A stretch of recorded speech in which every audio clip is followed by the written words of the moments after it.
ನಮಸ್ಕಾರ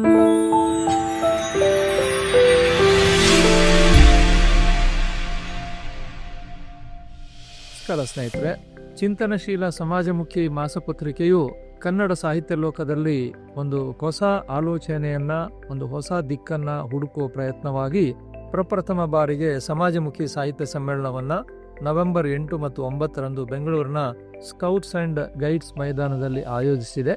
ಹಾಗಾಗಿ ತಾವೆಲ್ಲರೂ ಕೂಡ ಆ 2 ದಿನಗಳ ಕಾಲ ಬೆಂಗಳೂರಿನಲ್ಲಿ ನಡೀತಾ ಇರತಕ್ಕಂಥ ಈ ಒಂದು ಪ್ರಥಮ ಸಾಹಿತ್ಯ ಸಮ್ಮೇಳನಕ್ಕೆ ಹಾಜರಿದ್ದು, ಅಲ್ಲಿ ನಡೀತಕ್ಕಂಥ ವಿಭಿನ್ನ ಗೋಷ್ಠಿಗಳನ್ನ, ವಿವಿಧ ಚರ್ಚೆಗಳನ್ನ ಆಲಿಸ್ತಾ ಭಾಗವಹಿಸಿ ತಾವು ಕೂಡ ಅದರಲ್ಲಿ ಸಲಹೆ ಸೂಚನೆಗಳನ್ನ ನೀಡುವುದರ ಮೂಲಕ ಕನ್ನಡ ಸಾಹಿತ್ಯ ಲೋಕಕ್ಕೆ ಒಂದು ಹೊಸ ದಿಕ್ಕನ್ನ, ಹೊಸ ಆಲೋಚನಾ ಕ್ರಮವನ್ನ ಹುಡುಕೋದಕ್ಕೆ ಪ್ರಯತ್ನ ಮಾಡೋಣ ಅಂತ ಹೇಳಿ ತಮ್ಮೆಲ್ಲರನ್ನ ನಾನು ಆ ಸಮ್ಮೇಳನಕ್ಕೆ ಆಹ್ವಾನಿಸ್ತಾ ಇದ್ದೇನೆ. ದಯವಿಟ್ಟು ಬನ್ನಿ, ನಾವೆಲ್ಲ ಸೇರೋಣ, ಮಾತಾಡೋಣ, ಕನ್ನಡದ ತೇರನ್ನ ಎಳೆಯೋಣ. ನಮಸ್ಕಾರ.